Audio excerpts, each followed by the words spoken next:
ассалому алайкум дӯстон, шумо дар видеои навбатии барномаи Чӣ гап дар шабакаи беҳтарин яъне Нокаут.tg қарор доред ва мо имрӯз дар бораи беҳтарин хабарҳо аз ҷаҳони UFC ва кай ба октагон баргаштани Муин Ғафуров гап мезанем. Дар ягон ҷо ба ҳузур шита лайка зер кунед, мо боша видеоролика сар мекунем. Хабарҳои ҷолиб дар пешанд. Рафтем.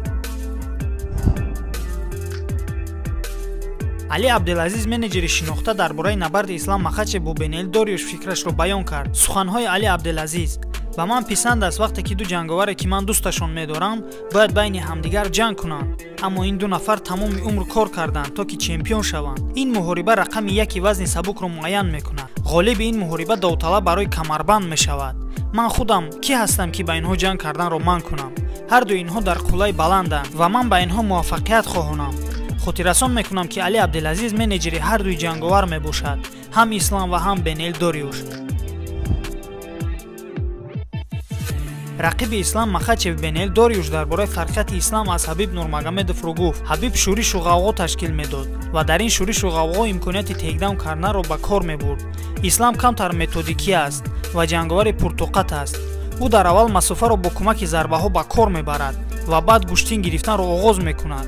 дар аввал ӯ ба худ боварӣ ҳосил мекунад ки дар масофаи дуруст қарор дорад барои даромад ба пӯи ҳариф. хулоси гап, ин ду ҷанговар аз ҳамдигар фарқ мекунанд, аммо ба шӯришу ғавғои Ҳабиб нигоҳ накарда гап занем, ӯ бо эҳтиёткорона набард мекард. ӯ медонист ки усулро чӣ гуна ба кор барад то ки дар ҳолати бехатар монад. хотиррасон мекунам ки Бенел Дориюш дар охирон набарди худ Тони Фергюсонро шикаст дода буд ва бо қарори яковозаи доварон ғалабаро ба даст оварда буд. Дастин Порье дар бораи набарди чоруми ӯ бо Конор Макгрегор дар мусоҳиба фикрашро баён кард. биёин суханҳои Порьеро гӯш мекунем. айни ҳол ин муҳориба дар гузашта мемонад. ман ҳатто дар ин бора фикр намекунам, аммо вай бошад суханҳои қабеҳ заданро давом дода истодааст. ба ӯ чӣ кор мон нокарда? монед гуфтан гирад. ҳама фикрҳои ман ҳозир барои набард барои соҳиб шудани камарбанд равона карда шудааст. Дастин Порье боз як бори дигар тасдиқ кард ки дар ҳоли ғалаба бар Чарлз Оливейра метавонад ба вазни нимиёна гузариш кунад. суханони Порье: бале, ин ҳамин тавр аст. чӣ хеле ки ман аллакай гуфтам, ман нақшаи рекорд оиди муҳофизати камарбандро надорам ва шояд ки ба вазни нимиёна гузариш кунам. дар аввал рӯзи 11 декабрро интизор мешавем, гуфт Порье. хотиррасон мекунам ки рӯзи 11 декабр дар Амрико ва дар Федератсияи Русия субҳи 12 декабр турнири навбатии UFC 269 баргузор мешавад ки дар карди асосӣ ҷанговари бразилӣ, чемпиони вазни сабуки ташкилоти UFC Чарлз Оливейра бо Дастин Порье барои камарбанд мубориза мебаранд. Генри Сехудо нақша дорад ки корномаи варзишиашро соли 2022 барқарор кунад.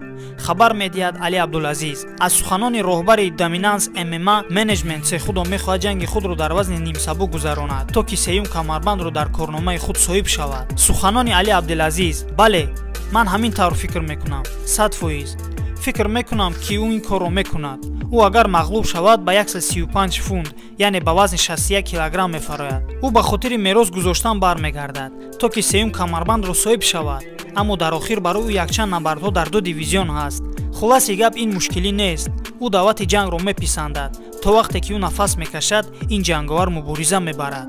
хотиррасон мекунам ки бори охир Генри Сехудо дар турнири UFC 249 ба Доминик Круз мубориза бурда дар раунди дуюм бо усули нокаути техникӣ зарба бо зону ғалабаро ба даст оварда буд ва корномаи варзишиашро анҷом дода буд. ҷанговари топи вазни нимсабуки ташкилоти UFC Чен Сонҷон ҳамчунин бо лақаби зомбии кореягӣ машҳур аст. ба ғалабаи худ бар Макс Холлоуей боварӣ дорад. суханҳои зомбии кореягӣ: маро огоҳ карданд ки Холлоуей метавонад маро дар октагон бикушад, аммо ман боварӣ дорам ки аз дасти ӯ ҳеҷ чиз намеояд.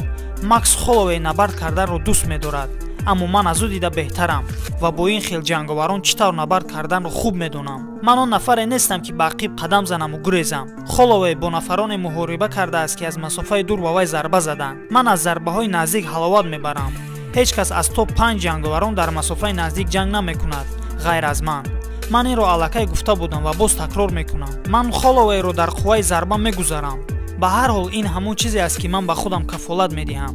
хотиррасон мекунам ки ҳамин сол зомби муҳорибаи худро баргузор карда буд ва бо қарори яковозаи доварон бар ҷанговари амрикоӣ Дэн Иге ғалабаро ба даст оварда буд. мегузарем ба хабари асосӣ.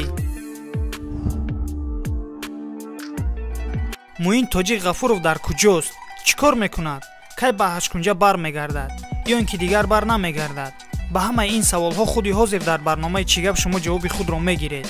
Муин Ғафуров пас аз охирон баромади худ ки дар ташкилоти гузаргоҳии Dana White Contender Series ба ҷанговари канадагӣ Чад Анхалигер муҳориба карда буд, ба октагон барнагашта ва мухлисон ва хоҳишмандони ӯ аз мо савол мекарданд ки Муин дар куҷост, чӣ кор мекунад, кай бармегардад. айни ҳол Муин Ғафуров дар штати Вирҷиния дар шаҳри Ричмонди Амрико қарор дорад ва мувофиқи шартномаи ӯ бо ташкилоти Dana White Contender Series ӯ ҳоло 3 ҷанги дигар баргузор мекунад. хотиррасон мекунам ки Муин Ғафуров таҳти роҳбарии амаки худ Аҳтам Хокиров машқу тамрин карда истодааст. Санаи кай ба октагон баргаштани Муин маълум нест, аммо гуфтушунидҳо мерад ки моҳи феврал ё ин ки март ташкилоти Dana White Contender Series мусобиқаи навбатии худша баргузор мекунад ва шояд ки дар ин мусобиқа Муин Ғафуров баромад кунад. интизори санаи бозгашт ва эълони рақиб мешавем. ба Муин Ғафуров бошад омодагии хуби беосеб ба орзумандем. дӯстон, шумо оиди Муин Ғафуров чӣ фикр доред? оё шумо бозгашти Муина интизор ҳастен ё не? ҷавобтона ҳатман дар комментария нависен. ман ҳамаша мехонам ва беҳтариношда лайк мемонам. инҳо буданд хабарҳои беҳтарин аз ҷаҳони MMA ва UFC. бо лайк моро дастгирӣ кунед, то ки видеоҳои мо дар топ видеоҳои YouTube бошад. раҳмат ки видеоролика та охирша тамошо кардем. худатонро дар ҳавои сардӣ эҳтиёт кунед ва доимо бо шабакаи Knockout TV бошед. то видеоролики навбатӣ, хайр.